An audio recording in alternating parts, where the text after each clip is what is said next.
Já está provado, através de uma série de pesquisas e levantamentos feitos em diversos países, que a alimentação baseada em plantas, seja alimentação vegetariana ou vegana,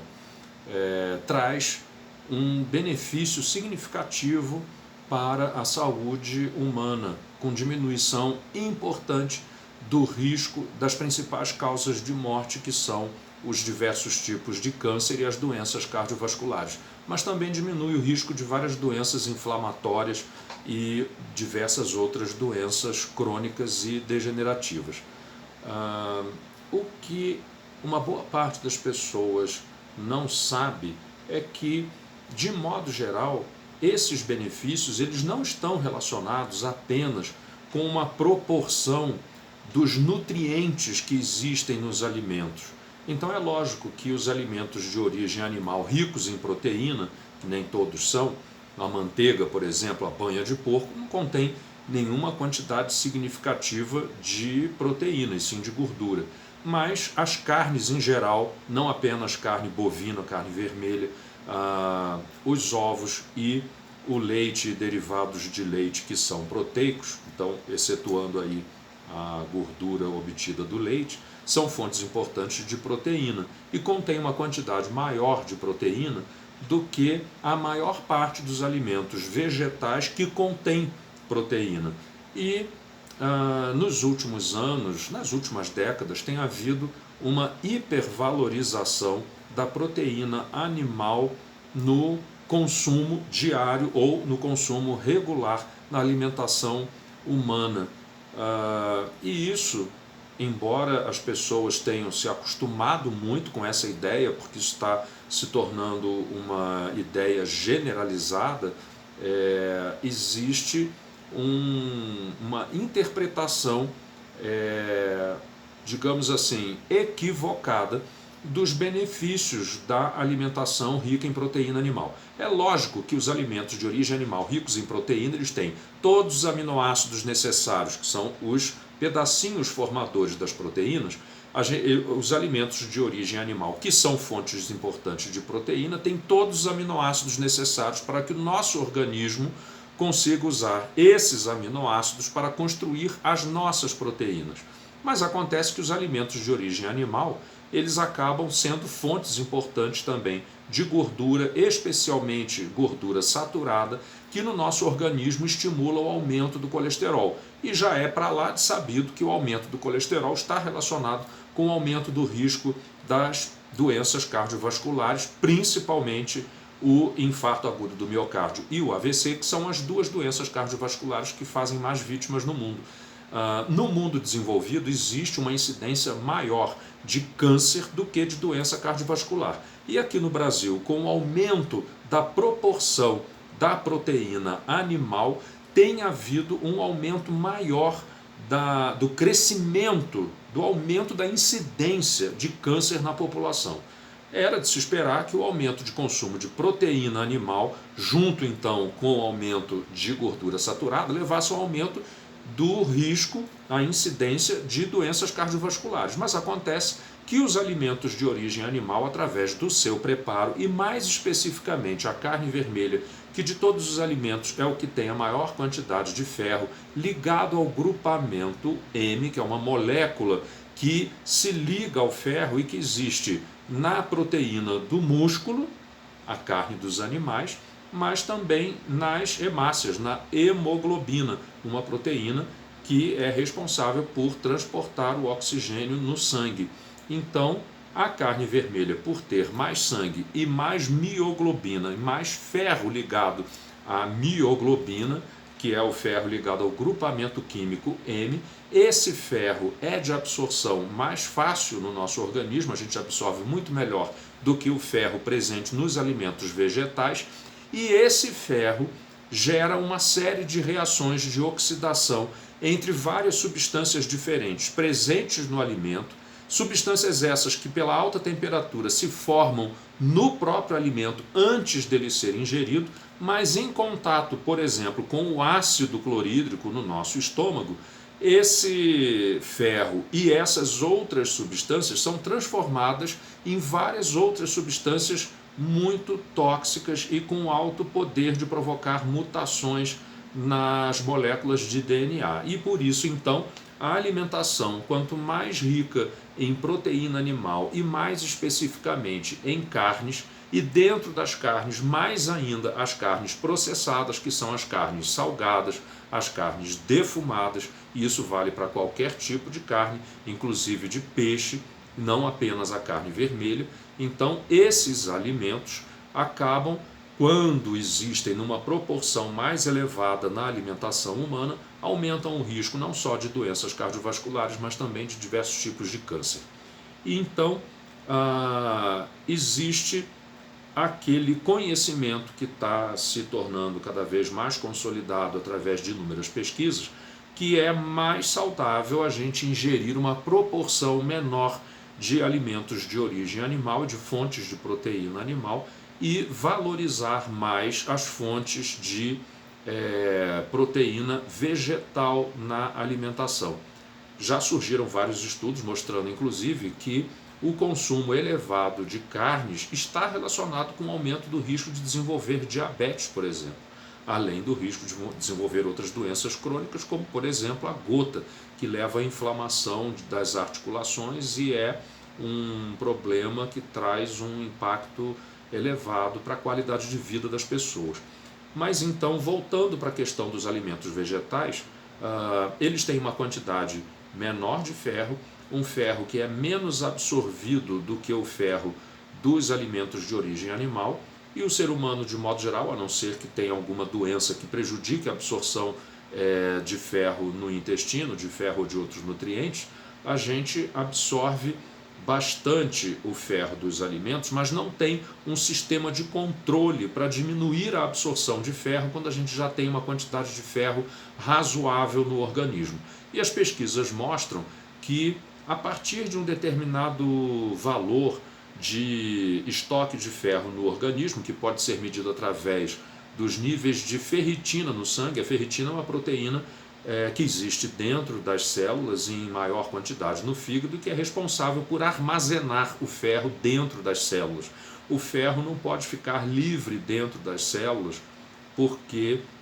ele acaba entrando em contato com o oxigênio. Nesse processo ele sofre oxidação e gera radicais livres, que são substâncias que reagem com toda e qualquer molécula biológica, inclusive DNA, gerando mutações no material genético que dá origem ao processo de carcinogênese, ou seja, a formação do câncer. Então, as células têm um sistema para se defender do excesso de ferro. O ferro é necessário para a vida e multiplicação das células, mas ele precisa então ficar guardado dentro da célula, longe do contato com o oxigênio, e a ferritina que é responsável por isso. Uma pequena parte da ferritina que existe dentro das células, e mais especificamente no fígado, escapa, cai na corrente sanguínea e é proporcional aos níveis de ferro e de ferritina nos tecidos. Então, através desse exame da ferritina no sangue, a gente consegue ter uma ideia dos estoques de ferro no organismo.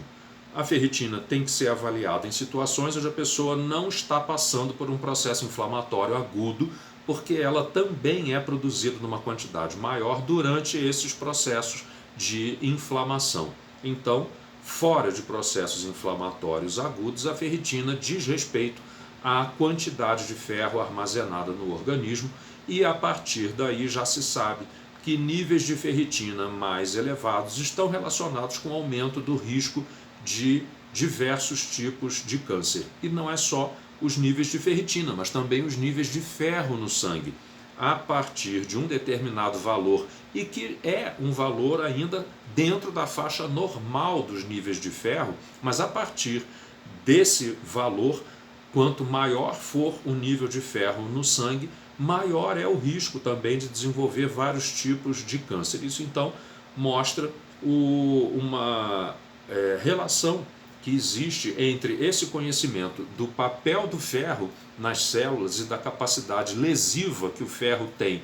de provocar lesões no material genético, o passo inicial da formação do câncer, e a relação que existe entre isso e o tipo de alimentação humana. Então, os alimentos vegetais, embora possam ter uma quantidade razoável de ferro, a gente não absorve muito bem, porque ele não está ligado à molécula chamada de grupamento M, que é um tipo de ferro presente nos alimentos de origem animal que a gente absorve com maior facilidade no nosso intestino. Então, a alimentação predominantemente vegetariana, ela faz com que a gente tenha níveis de ferro mais baixos e também uma quantidade menor de gordura saturada, levando a uma diminuição importante de colesterol no sangue. Além disso, o colesterol é uma substância produzida apenas por organismos animais. Então, os alimentos vegetais eles não contêm, eles são isentos de colesterol e com isso, então, existe uma diminuição significativa do colesterol nas pessoas que seguem uma alimentação vegetariana, vegana ou predominantemente vegetal, baseada em plantas. E uma outra questão que é muito importante é que já se sabe que os alimentos não contêm só proteínas, carboidratos, gorduras, vitaminas e minerais. Existe uma série de outras substâncias que não são consideradas nutrientes. Por quê? Os carboidratos, as gorduras e as proteínas, assim como vitaminas e minerais, são importantes para o nosso organismo e são captadas, absorvidas ativamente pelo nosso aparelho digestivo para que a gente consiga, então, usar essas substâncias nas reações químicas e na construção das nossas células e tecidos. Mas existem outras substâncias que não são usadas pelo nosso organismo para a formação dos nossos tecidos e para as reações químicas necessárias à sobrevivência das células. Isso não quer dizer que essas substâncias não façam efeito nenhum. Elas podem ter efeito tóxico, mas também podem ter efeitos benéficos. E muitas pesquisas são feitas para identificar as substâncias que são potencialmente úteis no tratamento de diversas doenças e ainda hoje,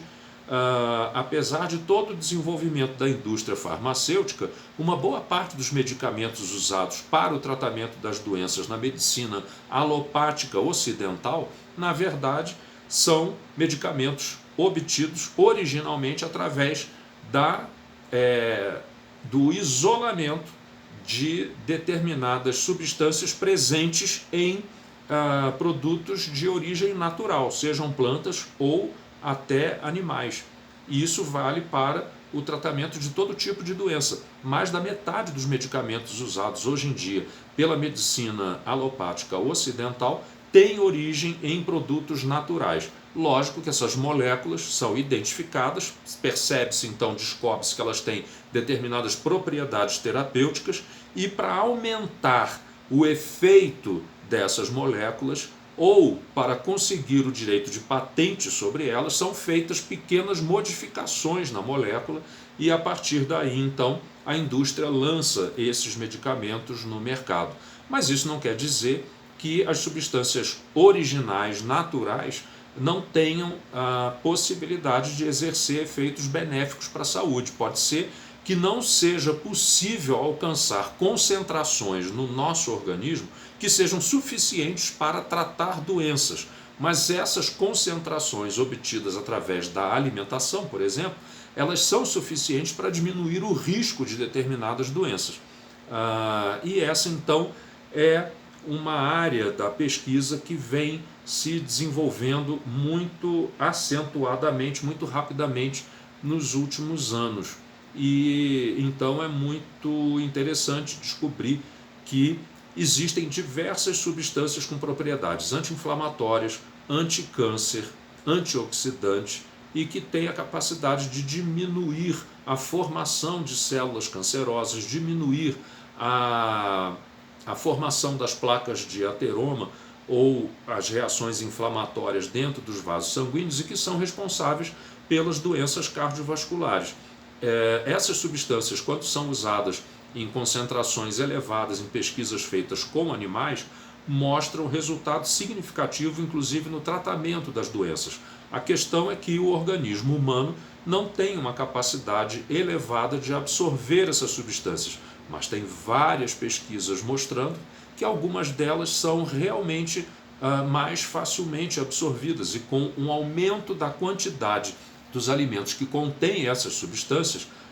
a gente consegue observar uma diminuição importante da incidência de várias doenças. Então isso vale, por exemplo, para as catequinas ou proantocianidinas, que são polímeros de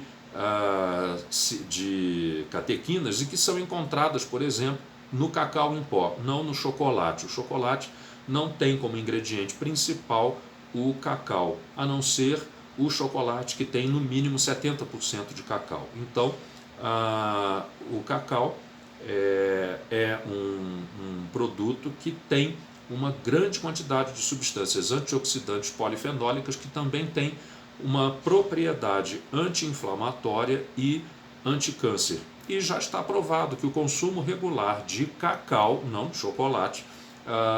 traz diversos benefícios para a saúde. O que já está provado e quantificado, inclusive, é que o cacau diminui, o consumo regular de cacau diminui a incidência de doenças cardiovasculares na população. É bem provável que o consumo de cacau, consumo regular, também esteja relacionado com diminuição do risco de desenvolver determinados tipos de câncer. Mas acontece que isso ainda não foi quantificado, então a gente ainda não sabe a quantidade de cacau que seria necessário consumir diariamente para diminuir o risco de vários tipos de câncer. Mas tem outras coisas curiosas, por exemplo, o hibisco,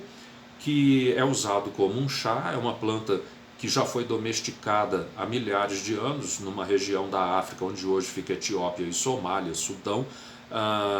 e é usado para o preparo de chá, mas também já foi muito usado para o tratamento de várias doenças. E o hibisco tem uma substância que se chama ácido tartárico. O ácido tartárico, ele no nosso organismo facilita a absorção de várias substâncias que são encontradas em várias ervas, em vários alimentos, e que têm efeito potencialmente útil para o tratamento de várias doenças, mas são substâncias que a gente absorve muito pouco. Então, o hibisco, pela presença do ácido tartárico, leva a um aumento da absorção de diversas substâncias que podem ser úteis no tratamento de várias doenças. Isso também é observado com a pimenta do reino preta, com o gengibre, que são usados na medicina tradicional Ayurveda para aumentar o efeito de determinadas misturas de ervas que são usadas tradicionalmente no tratamento de várias doenças. E pesquisas feitas nos últimos anos têm mostrado que o uso terapêutico dessas ervas, tradicionalmente usadas na medicina Ayurveda, mas também na medicina Unani, que é da região da Pérsia, pesquisas estão confirmando o efeito terapêutico da medicina tradicional exercida por povos desses lugares há milhares de anos. É lógico que para exercer o efeito terapêutico máximo, a quantidade de substância absorvida tem que ser bem elevada, e isso nem sempre acontece com as preparações que são feitas da maneira tradicional. Mas acontece que é possível hoje fazer extratos concentrados dessas ervas, dessas plantas, desses alimentos, para conseguir então uma concentração maior de princípio ativo e, a partir daí, exercer um efeito terapêutico mais intenso, de forma a trazer benefícios clinicamente detectáveis no tratamento de diversas doenças, possivelmente também em doenças graves e potencialmente incuráveis, como o câncer em estágio avançado. Para aqueles que tiverem interesse em acompanhar, até aqui, muito obrigado.